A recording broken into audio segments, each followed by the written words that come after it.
bonita. Y me desarmó. Me desarmó y le dije, María Antonia, cuenta conmigo para lo que quieras. Entonces, al hilo de esa frase, quiero decir también que la vida realmente es muy bonita y que a veces te sorprende muy gratamente, como lo ha hecho a mí hoy, que yo no esperaba ver este trabajo, que es un trabajo, es un trabajazo. No sabéis, Ángel, lo que pasa es que quería contarnos cada milímetro de esos 4 kilómetros que han recorrido. Eso es imposible. Con los MR880 y los K724 y tal. Ahora bien, la vida siempre te sorprende y te enseña algo nuevo. Por ejemplo, que el brillo de las voces Disney está por lo menos por encima, con 3000 o más hercios. Eso no lo sabía. Si yo me lo voy a hacer mirar, a ver en qué hercios estoy, porque Disney no cuenta conmigo. Así que nada, si queréis preguntar algo, ¿no? Bueno, no sé cómo organizar esto, porque claro, si os contamos lo que es la profesión de doblaje, sería larguísimo y os aburriríamos mucho. Este trabajo, lo que estaba pensando en ello, lo que tiene es como aquel tipo que le gusta mucho la música, le gusta mucho tocar la guitarra y la toca por afición, de momento. Es tan hermosa la música y tan linda la guitarra. Otra cosa bien diferente es ganarse la vida con la guitarra y hacer de ello una profesión. Es decir, quizá hayáis hecho el trabajo más hermoso de vuestra vida. Si a partir de mañana os dedicáis profesionalmente a esto, va a ser mucho más aburrido y va a estar lleno de muchos más obstáculos que los que habéis encontrado. Y fíjate si habéis encontrado. A mí me ha dejado pasmado. Y yo no soy ningún forofo de Disney, todo lo contrario. Sí, quizá, fíjate, un poco al hilo de lo que dice Juan,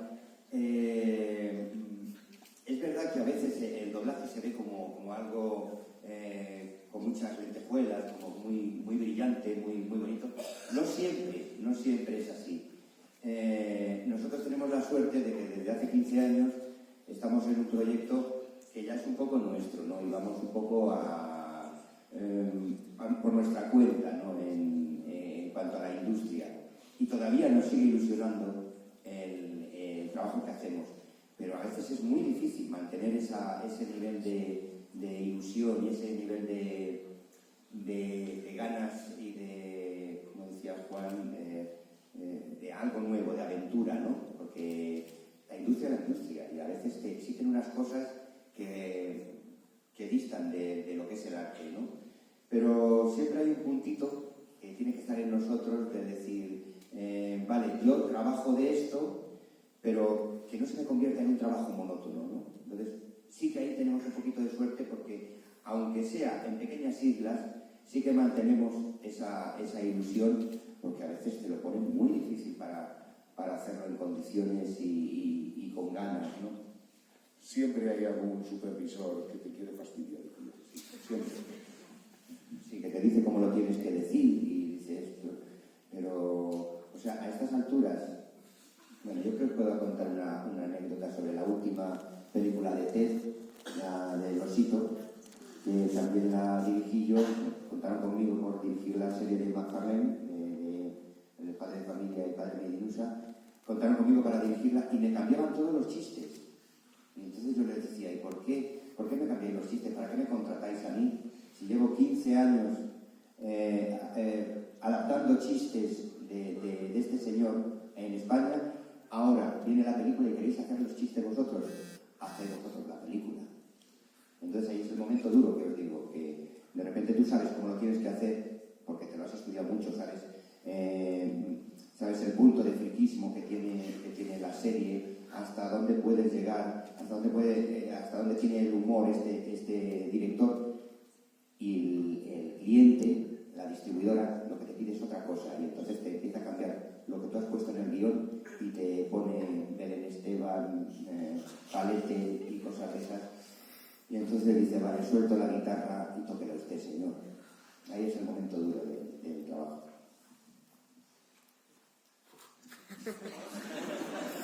De vez en cuando el silencio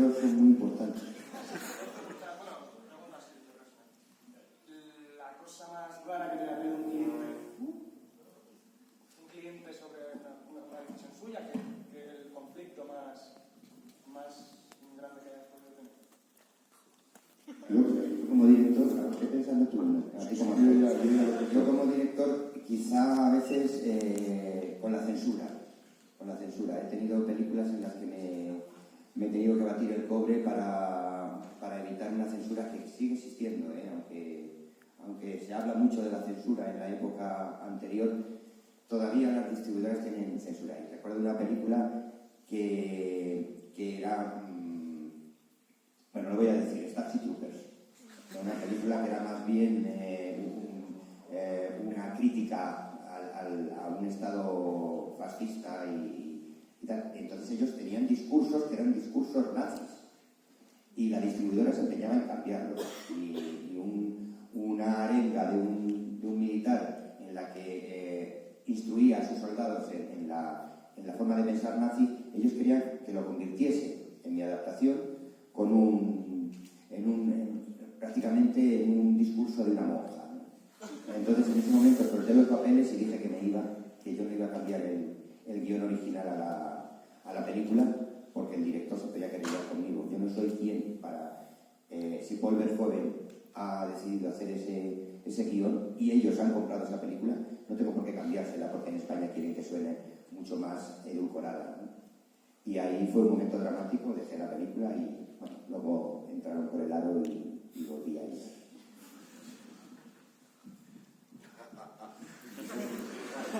¿Cuál era la pregunta?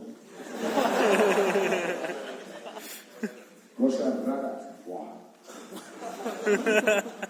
Pues hablando de la censura, para un trabajo Disney, por eso yo no soy muy de Disney, ya lo digo por segunda vez. Esta es una serie que está en la actualidad, se está haciendo la segunda temporada y en esta segunda temporada la ha comprado Disney. Se ha cambiado para que veáis lo que es la industria de Cruella. Y entonces yo voy a hacer mi personaje. Y lo que me encontré escrito, vamos, cogí la hoja, que era el último día de trabajo, me la doblé y me la llevé a casa para demostrar algún día que es cierto. El personaje mío tenía que decir, le hablaba a un chico y le decía, tu madre y su amante hacen el sexo sin protección, en carne viva, a pelo, como realmente se disfruta el sexo. Esa era la traducción literal. Y el traductor así lo puso entre paréntesis. Traducción literal, esto. Y yo dije, mi personaje dijo, tu madre y su novio, ya no era amante, tu madre y su novio acabarán siendo felices y comerán personas. Juro por mis hijos que es verdad. Y así lo dije. Si eso no es censura, que venga alguien y lo vea. Esa es la anécdota recientísima que me ha pasado. Sí, Y fijaos cómo está la industria. Esto no me ha pasado a mí, pero sí tenía noción de ello, que a veces nos piden doblar de una forma muy rara, ¿no? En una película que era Enterrado, me parece, pues al actor le querían hacer doblar tumbado en el suelo, con un micrófono puesto así. Claro, el actor decía, si no veo la pantalla, ¿cómo voy a seguir el personaje? Pero en la distribuidora estaban empeñados, el supervisor estaba empeñado en que tenía que doblar así la película tumbado en el suelo. Ah, bueno, y como era el mismo supervisor, pues sí tengo una anécdota, quizás Fer iba por eso, porque yo tengo la que cuento siempre, y es que íbamos a doblar una película en la que el protagonista era un negro, y pues digo, negro que no pasa nada, ¿eh? Me parece que ahora cuando dices negro y tal, a mí como se dice moreno, pues moreno, ¿no? Yo tengo amigos negros, no voy a decir de color, porque no hay personas de color, todos tenemos colores, nuestros colores. Pues el protagonista era un negro y el supervisor estaba empeñado en que lo doblase un actor negro. Y yo decía, si no conozco ningún actor de doblaje que tenga capacidad como para hacerse un protagonista, si conozco alguno, pero para papeles pequeñitos, no el protagonista. Y al final le dije, mira, vamos a hacer una cosa, yo te hago una prueba con un actor, tú lo escuchas y si tú al oírlo te te crees que es un negro que está hablando, ya está, lo hablamos con él. Efectivamente, hice la prueba con un actor, él lo escuchó a la prueba y dijo, bueno, sí, vale, me convence.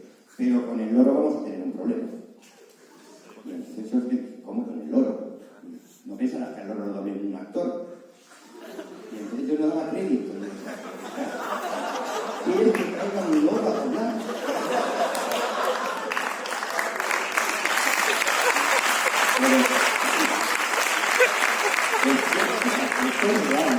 Estábamos en el ascensor de la distribuidora y yo me quedé fuera del ascensor y él dentro, porque yo no daba crédito, porque estaba diciendo que no tenía ni entrada al ascensor. Y yo le decía, pero ¿cómo quieres que doble un loro? Y me decía, tú trabajas con niños, ¿no? ¿Has hecho los Harry Potter con niños? Y yo, pero yo a un niño le doy en el hombro y el niño habla. Pero a un loro le doy en el hombro y el loro me pica. Y además, ¿cómo convenzo yo al loro para que cuando ensaye, que no se aprenda el inglés? Pues yo le puedo decir al loro, tú di hola, loro. Pero el loro escucha el inglés y el loro se aprende el hello. ¿Cómo convenzo yo al loro para lo que tiene que decir es hola? Y claro, este hombre me dice, no, que no me convenció. Y vamos a ver, otra cosa. ¿Cómo pago al loro? ¿O en alpiste? Bueno, pues el resultado de todo esto es que no he vuelto a trabajar para esa distribuidora. Me quitaron Harry Potter y a partir de entonces ya no he vuelto a dirigir para ello. Además creo que me contabas que te decía, no te rías de mí, tal, y ahora Sí. lo está contando delante de no sé cuántas personas y están riendo todos, Claro, me decía, pero no te rías de mí. Yo decía, no sé qué, lo que me estás contando me parece un chiste.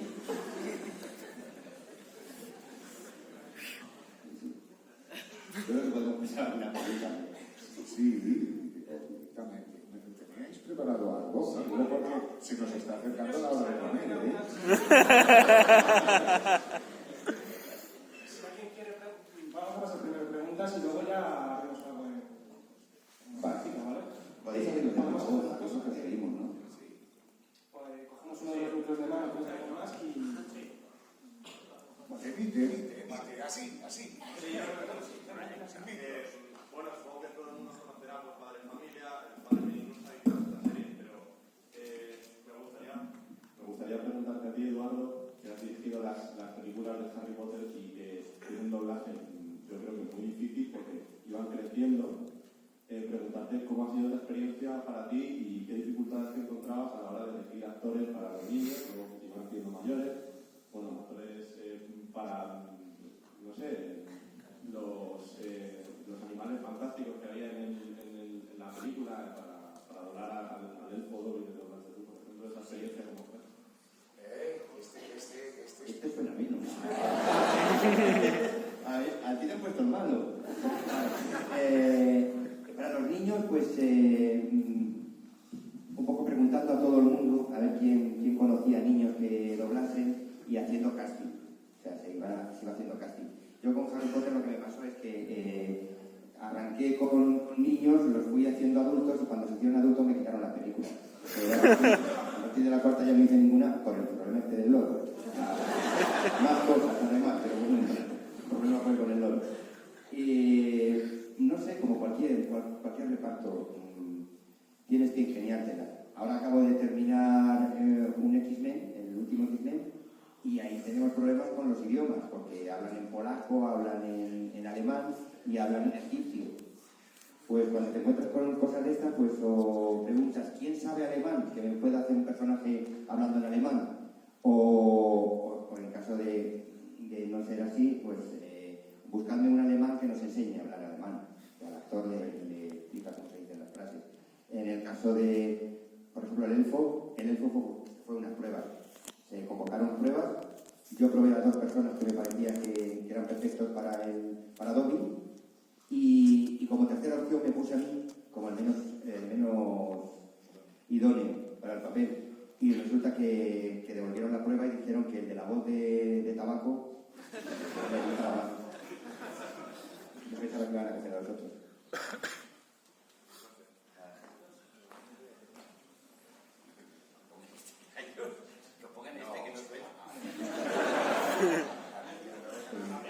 A mí me gustaría saber saber cuáles son los personajes que más cariño tenéis vosotros y cuáles son las frases que os piden siempre.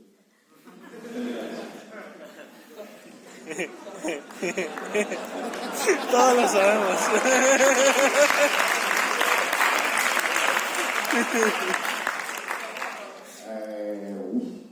Qué pregunta tan difícil. Siempre estos términos absolutos, ¿qué es lo que más? ¿Cuánto más? Mucho peligro. Pero, ¿sabes? Hay gente que se conoce en las series al dedillo. A mí me ha llegado a suceder en ir a hacer alguna cuña de radio y decirme el creativo o el propio cliente. Es decir, quiero que digas esto como en el capítulo 373, cuando Go dice no sé qué, no sé qué, no sé cuántos. ¿Te acuerdas, no? No. Pero bueno, ha habido. Yo soy muy. Siempre que referimos a algún coloquio, queremos que haya voces críticas de alguien que se levante y diga: a mí ustedes me parecen unos impostores. Así, claro. Y rebatir que el coloquio suba en altura, no sea todo un viva Cartagena aquí. Entonces, y esta leve introducción lo digo porque realmente en nuestro trabajo hay algo de fraude.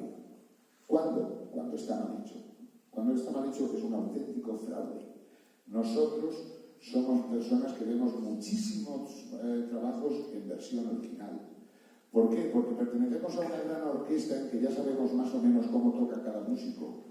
Y es muy raro que determinado saxofonista o aquel del trombón me sorprenda con algún solo. Ya sé cómo va a hacer el fraseo. Me voy y lo veo en original, que es lo auténtico.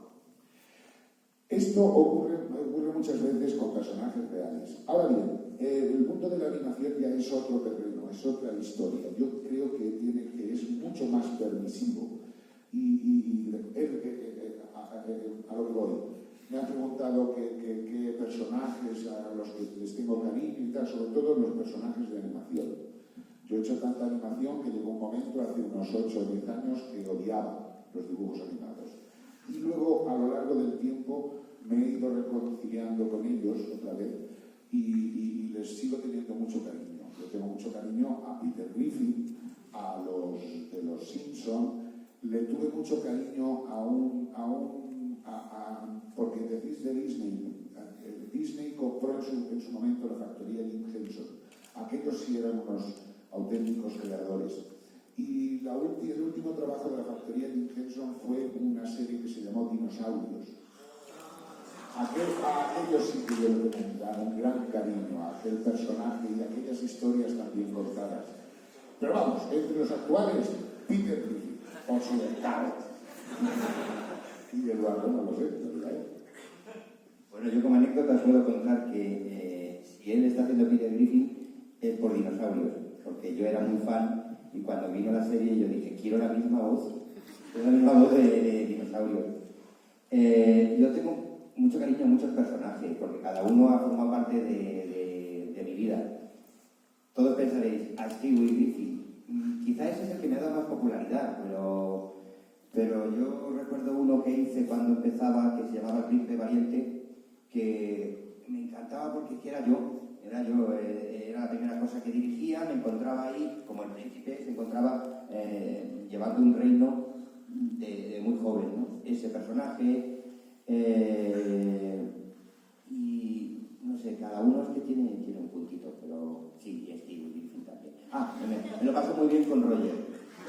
Con Roger, me pasó muy bien la drag queen.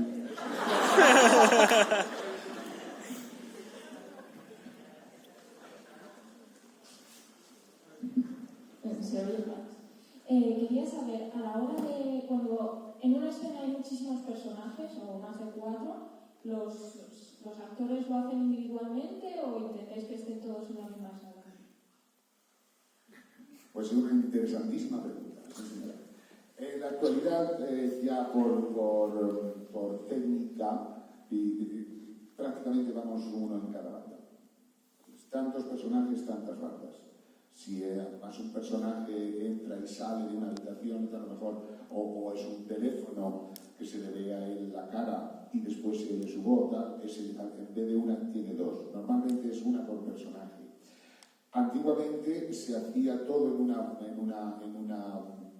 banda, una pista, y era la manera de aprender el oficio, con los mayores que te iban enseñando. Entonces tú llegabas a este era la actriz. Había veces que en un solo take nos podíamos juntar 7 u 8, y entonces esto era un continuo baile. Él acababa, entraba yo, entraba otro. Además había que dejarle sitio a alguien que tenía que hacer un plano, un personaje que se iba acercando a primer plano y que estaba hasta llegar a primer plano. O aquel que estaba en una habitación, en otra habitación a la que sucedía la escena, pedía hacer el take desde aquí, porque si alguna vez hacéis la prueba y grabáis un take desde aquí, parece que está el personaje en otra habitación. Toda una serie de trucos y de cosas. Esto era un trabajo artesanal y en esas cosas consistía. En la actualidad de artesanal ya queda 10% y el resto es pura industria, pura apisonadora. Dinero, velocidad, ritmo, dinero, velocidad. Esto es así. Y otra, cuando hay que doblar, ¿qué resulta más fácil? ¿Un personaje de animación que a lo mejor es más caricaturesco o un actor de verdad en el que ves sus gestos y sus tics? A mí me resulta más difícil doblar un personaje de imagen real, o sea, una persona, porque ahí no te puedes ir de lo que está haciendo, o sea, tienes que calcarlo. Digamos que tienes que ser muy mimético a la hora de doblar un personaje, una persona. Cuando es un dibujo animado tienes que sacar tu parte más de actor, entonces crear y darle como más vida de ti, porque el dibujo es un dibujo, no tiene corazón, y tú tienes que darle el corazón. Entonces, cada cosa tiene su dificultad, pero yo lo paso muy mal con las personas porque hacer creer que ese señor tiene mi voz me cuesta mucho trabajo. Una cosita, además de lo que él ha dicho, en animación, cuando el dibujo es más plano, te permite un umbral de interpretación más ancho. ¿Más que una animación 3D? No, me refiero a que cuando la expresión de la cara de un dibujo es muy definida, es muy expresiva, valga la redundancia, te obliga a pegarte a él de la manera esa exclusiva en que esa cara se mueve. Cuando el dibujo es un poquito más plano, te permite el umbral de interpretación hacia arriba y hacia abajo, te permite, es más, se amplifica, es decir, puedes sobreactuar más. Pero siempre hay una regla original. Tú eres un traductor del original, solo eso. La diferencia entre traducir un libro, una obra literaria, con esto es que en esto primero traduces esa obra literaria, pero además cambias la banda, eliminas las voces originales y pones las tuyas. Y aquí viene ese terreno tan resbaladizo y donde el fraude se hace a veces tan evidente. Por eso, para que ese fraude no exista, debemos ser escrupulosamente respetuosos con el original, salvo en determinados trabajos de animación, como por ejemplo estos de Padre de Familia, que te permite crear, crear, te permite pasarte un poco, pero también siendo muy fiel al original, porque a veces tienes que ser infiel a la tonalidad, a la musicalidad del personaje para ser fiel a la intención que debes dar. Que eso sí, tiene que ser la misma. No sé si esto es un rollazo tremendo.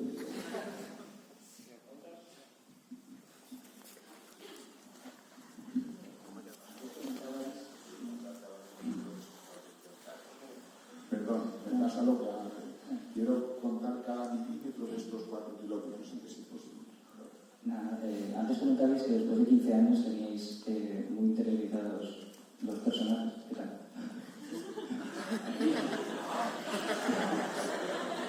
Nada, que contabais que que después de 15 años tenéis muy interiorizados los personajes. Y yo quería preguntaros, cuando realmente de primeras encaráis un personaje por primera vez, como el caso, por ejemplo, de Eduardo, ¿cómo se convierte Eduardo en Stewie Griffin y Stewie Griffin se convierte en Eduardo?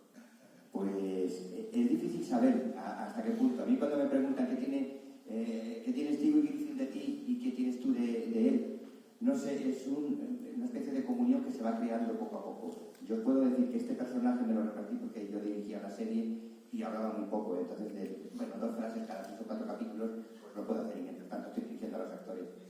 Y de pronto empezó a coger fuerza el personaje. Al principio yo intentaba ser más él, y luego, intentaba ser muy fiel al original. Y según iba pasando el tiempo, yo no sé si es que yo me iba acostumbrando al personaje, me estaba convirtiendo yo en el personaje, era como que yo hablaba y parecía que hablaba él. O sea, no sabía decir en qué momento el personaje me consume a mí y en qué momento consumo yo al personaje, ¿no? Es un poco conseguir ese nexo de unión, poquito a poco. Recuerdo que uno de los personajes, por ejemplo, tiene mucha gracia porque es Lois Griffith. Luisa es Maña, y al principio pues ella dejaba su vena salir y yo era continuamente frenándola. Luisa, que te sale el cachirulo. Luisa, que estás en Zaragoza. Y al principio era cortarla todo el rato. Y poco a poco se fue haciendo con el personaje y ahora yo creo que hay veces que habla Maño. Porque ya el personaje es ella.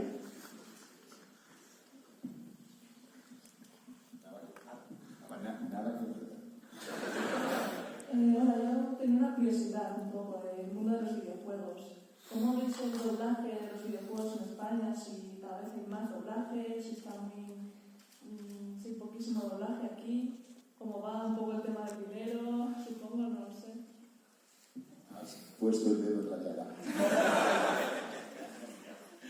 Pues mira, el mundo de los videojuegos, como se pide en el documental, pero sobre todo el de los videojuegos está muy degradado, ¿no? Y bueno, pues mucha gente ha querido que en videojuegos, ay, quiero a fulanito de esta voz, quiero a... Bueno, vale. ¿Y cuánto me vas a pagar? 1,5. Hijo mío, que me quedo en casa porque ya entre comer y desplazamiento, no, es lo que hay. Y entonces se ha deteriorado mucho. Pues, hay trabajos muy especiales en que se pueden hacer y esto, pero yo apenas hago. No sé si tú No, tienes que decir yo algo. tampoco hago casi videojuegos, no encuentro mi sitio. Es que para que tú... Lo de los videojuegos, el trabajo en los videojuegos va por tiempo. Cuando cuando es el tiempo, la unidad de remuneración es fatal. Entonces dices, no, bien, vas a venir en hora y media, ya lo tienes hecho. Y entonces te pones en un sitio, como si fueran títulos de crédito que tú vas leyendo. Entonces, mientras que tú no pares o te equivoques notoriamente, aquello sigue grabando y grabando. Bueno, en hora y media, has estado un poquito más. Pero tenemos presupuesto en hora y media. Son 3.800 registros que has hecho en hora y media. Enhorabuena, chaval, muy bien. A continuar así. Hasta aquí.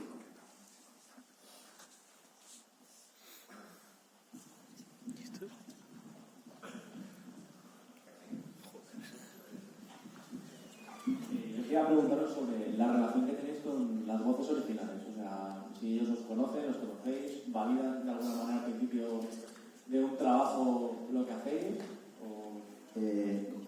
En este caso no he tenido relación. Me gustaría algún día conocer a Marlene y espero conocerla algún día. En otras cosas sí. Yo recuerdo en mi época cuando trabajaba con Disney. No trabajo con Disney, ¿eh? Yo también soy un poco como Juan, enemigo de Disney en este momento. Disney es enemigo mío, yo no. Cuando hice Bichos Bichos, una aventura miniatura, pues sí que conocí al director y fue increíble porque estábamos en el estreno y cuando se enteró que era yo el director de doblaje ya perdí interés por todo lo demás y ya se preocupó nada más que de mí y de la protagonista y todo su interés era hacerse fotos con nosotros dándonos las gracias. Y luego he tenido relación, pues yo qué sé, con los Coen indirectamente, porque de hacer de Gran Lebowski y algunas películas de ellos, pues digamos que teníamos comunicación vía email y tal para cómo querían su trabajo. Generalmente es curioso porque los directores originales le tienen más respeto al doblaje que gente aquí en España que no conoce el doblaje. Ellos se preocupan mucho. En este caso, Schauvel, por ejemplo, que era de Paul Verhoeven, supervisaba todas las voces y todas las interpretaciones. Bueno, también una relación que tuve con un contacto. Tengo un trocito de Oscar de American Beauty que me lo mandó Sam Mendes por un fax diciendo que compartía conmigo el Oscar por American Beauty. Pero esas cositas. Directamente, solamente con la CT. Acabas de decir algo lo del respeto que tiene aquí el doblaje en España. Yo he visto en algún documental en que aprecias que se decía que estaba muy mal visto por parte de los actores españoles el doblaje. ¿Eso sigue siendo así? Sí, pero yo creo que es por desconocimiento, porque también he tenido la oportunidad de trabajar con algunos actores de imagen y resulta que cuando conocen cómo es el doblaje cambian un poco el concepto y dicen, pues esto realmente es interpretación. Es que cuando no lo conocen piensan que no es interpretación, que es leer unas frases y ya está, ¿no? Luego pues siempre estarán los que se quedan ahí y ante su imposibilidad pues dicen, lo que no controlo es una mierda, ¿no? Pero no debería, porque yo creo que todos somos actores y igual que Juan ha hecho teatro, yo he hecho teatro, muchos compañeros nuestros han hecho televisión, podemos intercambiar. Y la única cuestión es conocer un instrumento que a veces en el cine español no se da la suficiente importancia, que es la voz. Nada complicado. Hola, buenos días. Primero, a colación de lo que habéis dicho de teatro, pongámonos en el supuesto de que un actor de teatro, ¿vale?, ha estado durante años estudiando también doblaje. ¿Cómo esa persona podría de alguna manera tener la oportunidad de que le den esa ocasión para poder demostrar lo que puede hacer? ¿Cómo vosotros podéis decir, pues mira, lo que tienes que hacer para poder meterte en el mundo? Sí que es un poco tasca, ¿no?, la pregunta, pero por curiosidad, pues a ver, ¿cómo creéis que se puede tirar por un camino para que actores profesionales, habiendo, por ejemplo, estudiado doblaje con José Padilla, por ejemplo, puedan valorarse o puedan darte la oportunidad de ver las cosas, que te puedan ver?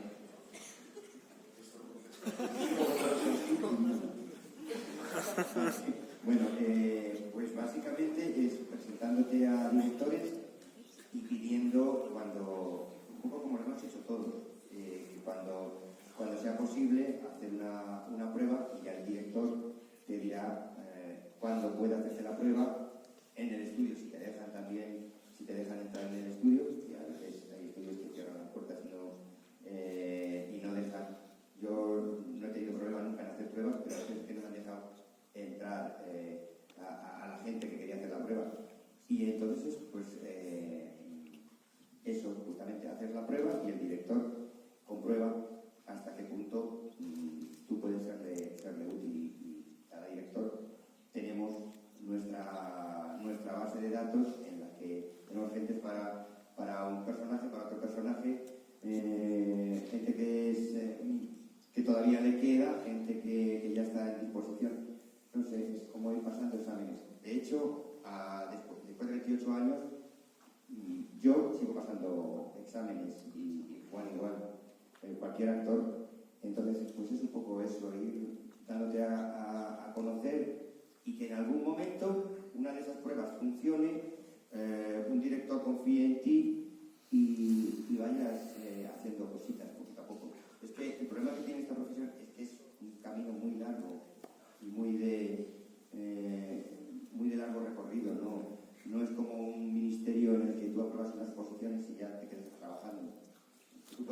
conseguir una convocatoria y hasta los 4 meses no tener la siguiente, porque es muy especializada. Pero la situación actual es terrible, esa es la verdad. Si este oficio era artesanal, ahora mismo es industrial. Y entonces, de la misma manera que tú podías ir a un maestro artesano y decirle, ¿me enseña usted a utilizar el cuero? Vale, chaval, quédate de ayudante que vas a ir poco a poco. En la actualidad eso no. Ya no hay ningún artesano de cuero que pueda trabajar solo, ni que pueda vender. Y ahora quien quiera integrarse en esto, tiene que integrarse a la misma velocidad, con la misma rapidez, y si se descuida, su carrera está acabada en su comienzo, porque en esto no hay otra salida que la calidad. O sea, saber interpretar. Todo aquel que quiere empezar en esto y de momento ser muy efectivo y limitarse a tapar las bocas de los personajes, eso es una carrera muy corta. Pero y en la actualidad es terrible. Eso es verdad. Yo, por ejemplo, ya te digo que José Padilla, que no sé si le conocéis, es la voz de Seymour Skinner,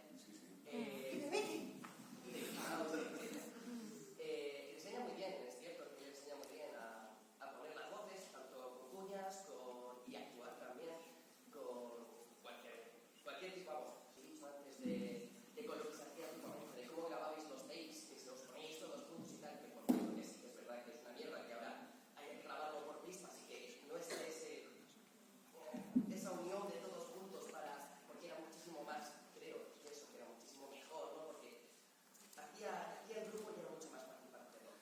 Y ya te digo que yo con él sí que aprendí muy bien, con él sí que aprendí muy bien, así como artesano. Lo que pasa es que cuando llega el momento de ir a algún lado, de querer mostrar que en algún sitio es como que está muy tapado, está muy cerrado este mundo del doblaje, ¿no? Yo me metí a teatro después de eso, pues para ver si perfeccionando podía de alguna manera expandirme, ¿no? Pero está muy jodido meterse en el mundo. Llevas toda la razón. Sí, ese es el problema que hay actualmente, y es un poco lo que decía Juan, que ahora tienes que empezar a salir. Yo he tenido la suerte, por eso me cuesta contestar estas preguntas, porque yo he tenido la suerte que trabajaba en una época en la que era muy difícil entrar, pero te dejaban la posibilidad de hacer un take en el que se tenían que tirar 15 minutos porque el niño no le sale al niño. Entonces había 3 maestros allí que le decían al niño lo que tenía que hacer para que al niño le saliese la frase esa en ese take. Ahora, si pasa eso, te mandan a tu casa y no vuelves a aparecer por un estudio. Me parece fatal. O sea, yo soy de los que creo que estamos perdiendo eso que llamamos la artesanía, el poder crear algo, porque la gente necesita aprender y la gente necesita que le enseñen. No puedes salir y operar el primer día, pero te tienen que dar la posibilidad de estar en el quirófano antes. Entonces, la queja que tenéis vosotros, yo la tengo también continuamente. Y nosotros, porque este mundo está lleno de tímidos y de gente que se le pone una cosa en las tripas antes de ponerse ahí, y unos nervios, porque es así como tiene que ser. Últimamente yo me estoy encontrando con chavales que llegan y a lo mejor le pregunto, ¿qué? ¿Nerviosito? No. Sí, soy yo todavía, y me pongo hecho un flan. No. ¿Por qué no estás nervioso? Que no, porque sé que si me equivoco se repite. Esto me lo ha dicho a mí alguno, ¿eh? O sea que el cuidado de aquel que llega y empieza a funcionar en esta industria del cuidado. Yo me prevengo muchas veces porque sé, hay alguno que sí, que va a ser un artistazo, pero por el camino se queda muchísima gente válida, la mayoría. Es así de triste. Para que os hagáis una idea, yo como director he tenido que hacer muchas pruebas. He hecho muchas pruebas. No tengo obligación ni me apetece. Y de hecho, una de las primeras cosas que pregunto al que viene a hacer la prueba es: tranquilo, si te vas a poner nervioso, pero yo lo tengo en cuenta. Si él me contesta, no estoy nervioso, ha perdido la prueba conmigo. Eso es verdad.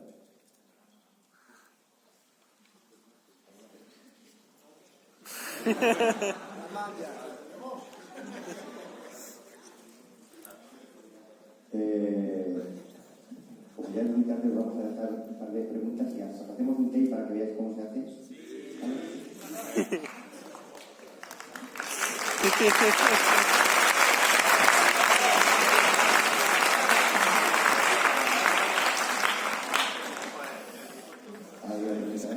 Sí. Va para Juan. Justamente diciendo la dos de Denis, personaje favorito del mundo de la serie, que es Frank Gallagher, el de la serie Invisible. Y él, dando un discurso, me ha acordado, o sea, por la voz, simplemente, de los discursos que suele dar en el bar, en todo esto. Y mi pregunta es, él es un superviviente en esta vida que siempre tiene su forma peculiar de ver. ¿A ti te ha llegado a inspirar ese personaje tan peculiar? Nada.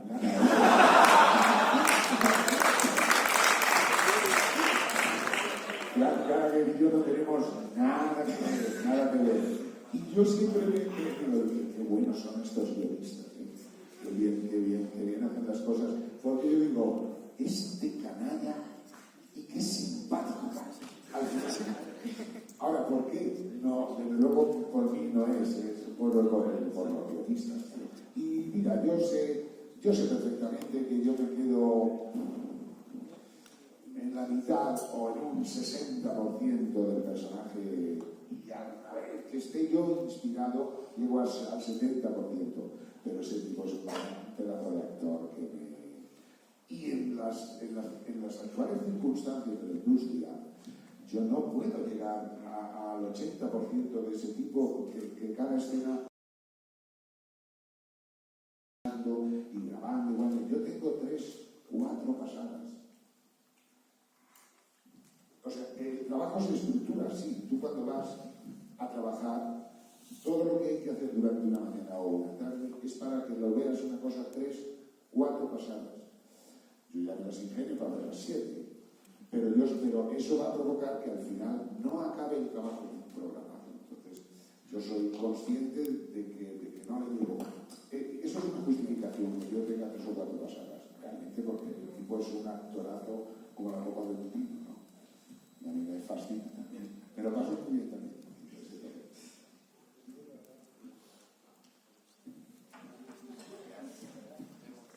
No, es que yo no lo...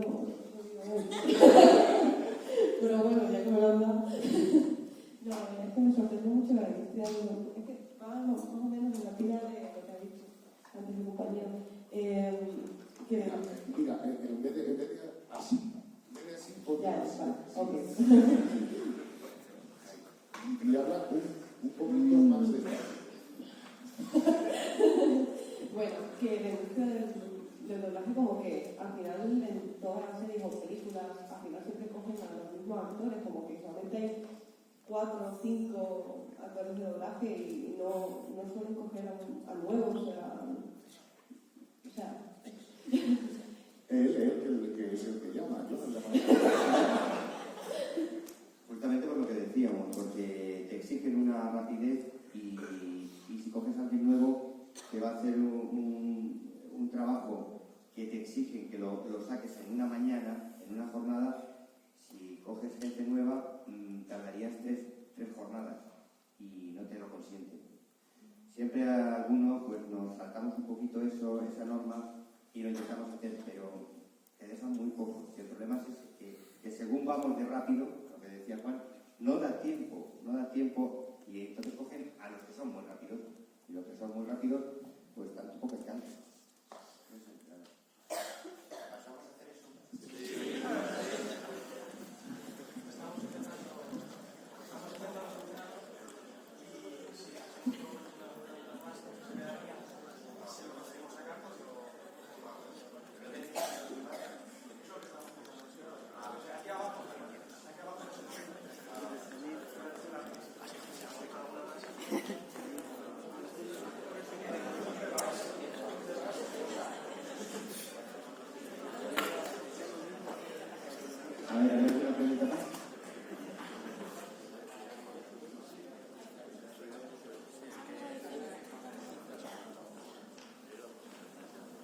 proyecta.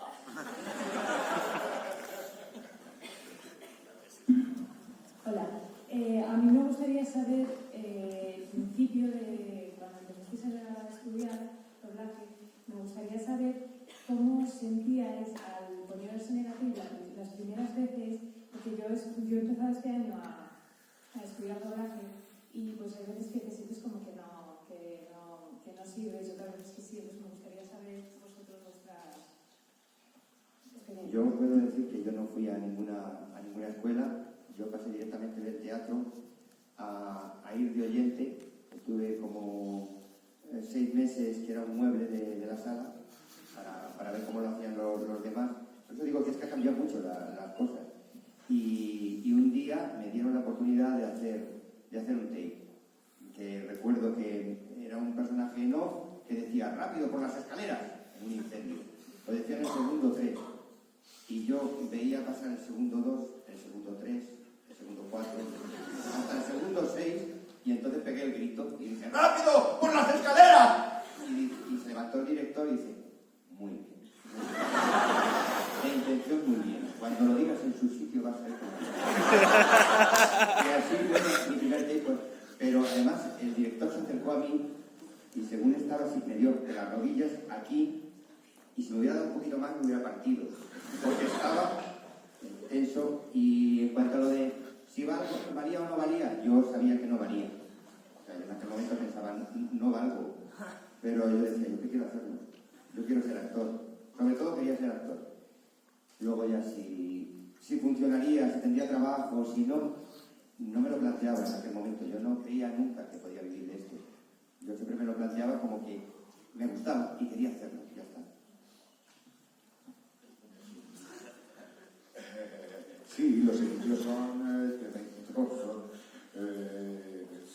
angustiosos y con unos nervios. Pero por eso, como te encontrabas a gente, a tus mayores que tenían prisa por irse a comer o por irse a tomar algo, y te ayudaban por la prisa o porque realmente eran unos caballeros.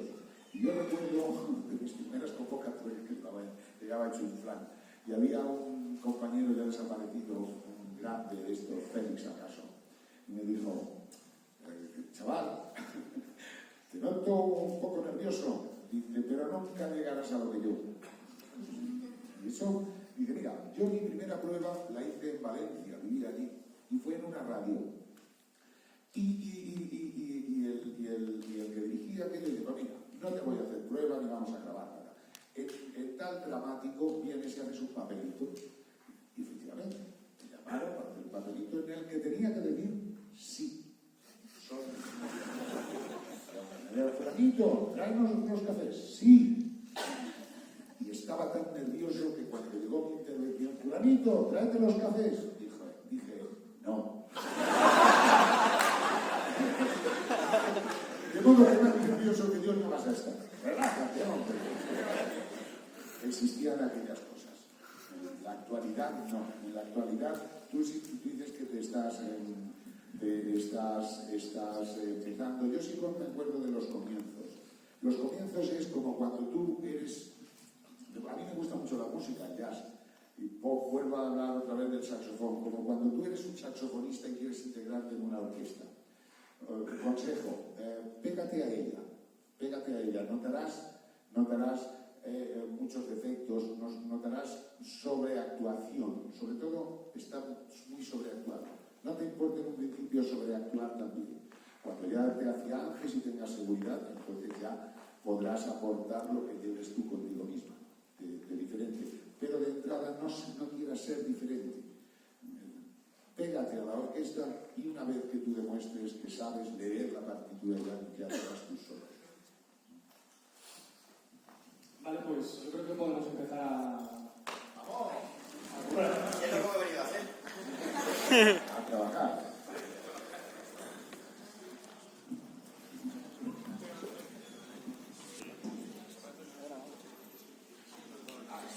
Bueno, mirad,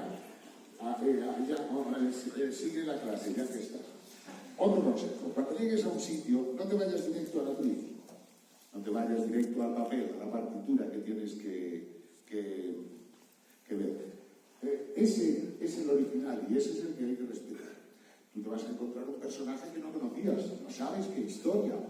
Y aparte de que el director tiene obligación de contarte cuál es la historia y el personaje, tú debes ver, en la primera pasada es siempre ver. Mirar la imagen, ver el personaje y ver cómo habla. No cometas la torpeza de eso es un error. Primera pasada, oírla siempre. En esa primera pasada ya tú te vas tomando tus notas, tus pausas, tus entradas, tus salidas, pero la primera pasada siempre es escuchar leer cómo lo dice y tú imitar en lo que puedas la intención. ¿Vale? Otra cosa, ahora vamos a trabajar a la antigua, como se hacía antes. En la actualidad hay un código de tiempo y tus entradas... Vaya, hombre. Bueno, pues ahora ya nos apuntaremos en el 8 visto, en el 7, no sé qué, pero si no existiera ese código de tiempo, entradas, salidas y demás, son referencias puras de imagen. Cada uno su libro.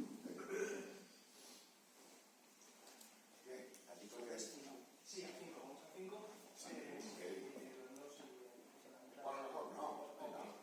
Bueno, venga, sí, al final vale. ¿Se va a grabar o va a salir? Se va a grabar, Pues que lo vaya soltando y no. Primera pasada, escuchar a ellos.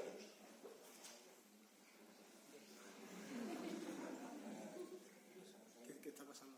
5:11 a 5:42.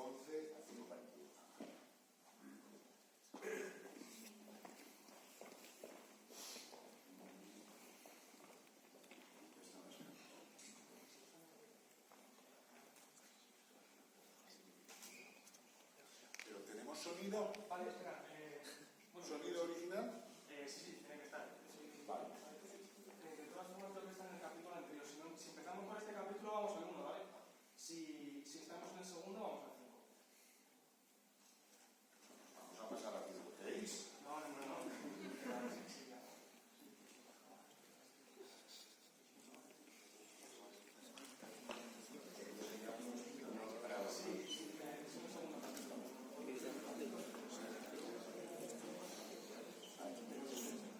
Aquí tengo yo 3 líneas.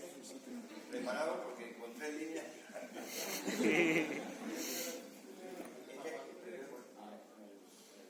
Luego también tenemos manías en los sitios de ponernos así, algunos. Yo últimamente, como la vista me falla, pues el derecho pone que mejor.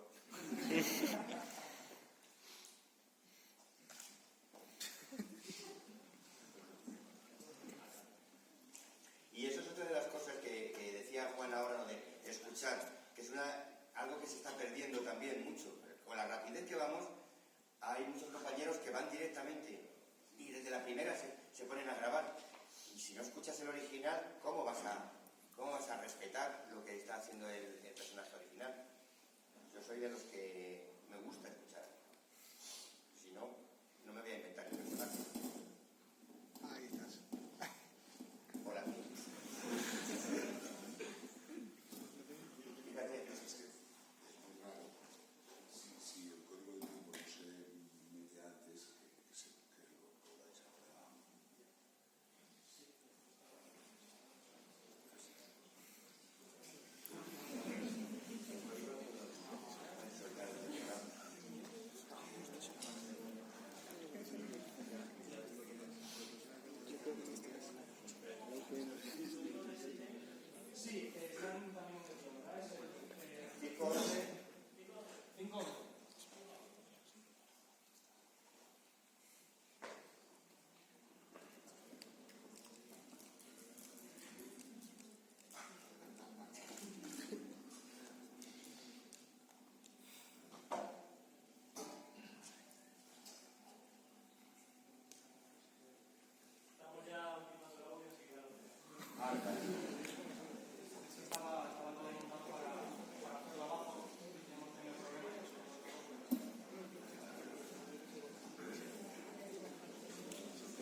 que de temporada a temporada.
It's up.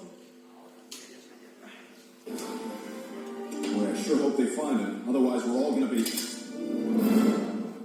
So, it's all out in the open now, isn't it? Stewie, how long you been all messed up and evil like this? Oh, so now you're interested in Stewie. Last week when I made that macaroni picture of an owl, you didn't give a damn. That was an owl? Yes, and now we're going to look at it again.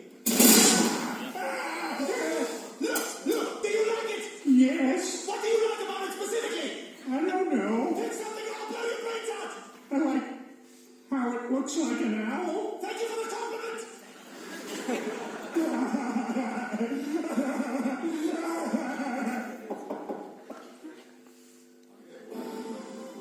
Well, I sure hope they find him. Otherwise, we're all going to be...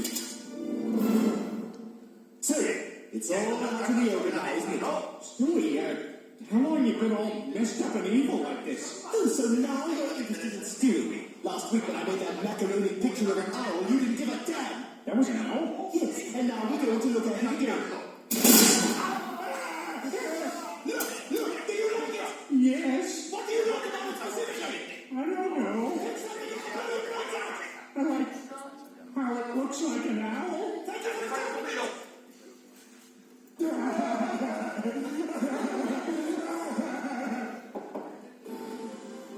Well, I sure hope they find him. Otherwise, we're all going to be... Say, it's all out in the open now, isn't it? Stewie, how long you been all messed up and evil like this? Oh, so now you're interested in Stewie. Last week when I made that macaroni picture of an owl, you didn't give a damn. That was an owl? Yes, and now we're going to look at it again. Yes. ¿Por qué no te gusta efectivamente? I don't know. Dije algo que vuelva a la cabeza. I like how it looks like an owl. ¡Has cumplido!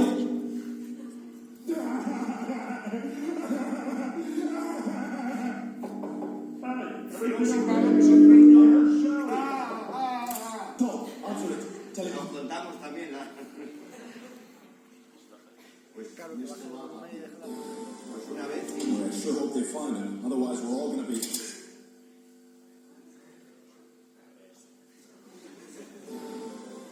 Well, I sure hope they find him. Otherwise, we're all going to be...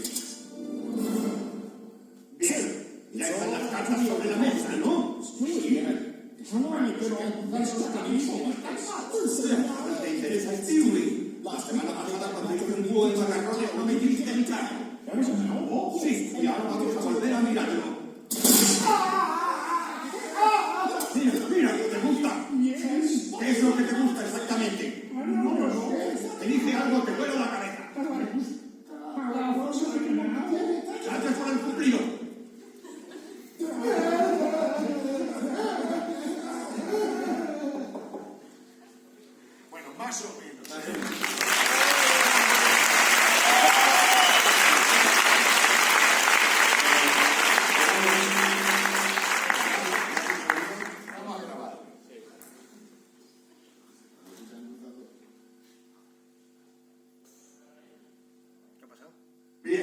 Ya están las cartas sobre la mesa, ¿no? Stewie, ¿desde cuándo eres tan malo y se te han cruzado los cables? O sea, que ahora te interesa Stewie. La semana pasada, cuando hice un búho de macarrones, no me hiciste ni caso.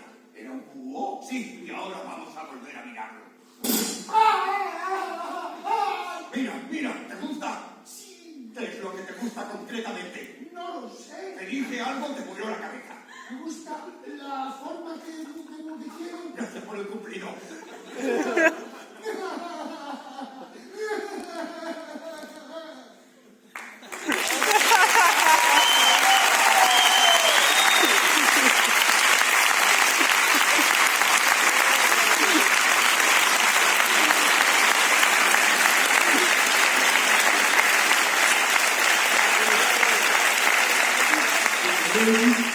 Si queréis escuchadlo y veréis qué basura hemos hecho.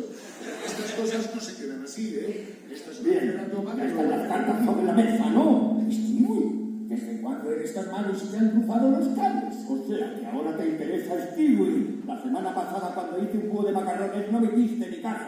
¿Era un búho? Sí, y ahora vamos a volver a mirarlo. Mira, ¿te gusta? Sí. ¿Qué es lo que te gusta concretamente? No lo sé. Te dije algo y te volvió la cabeza. Me gusta la forma que tiene. Gracias por el cumplido.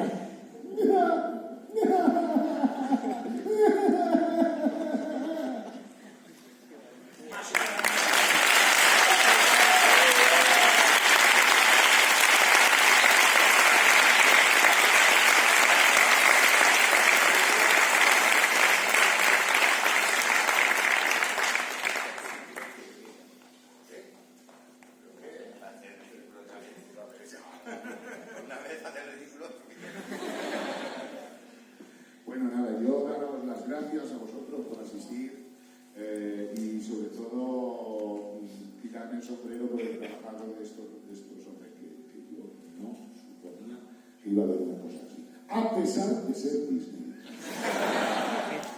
Yo igual, muchas gracias por haber respondido de esta forma. Yo no esperaba que tuviéramos un auditorio tan lleno. Y bueno, muchas gracias por estar aquí y espero que lo hayáis pasado bien.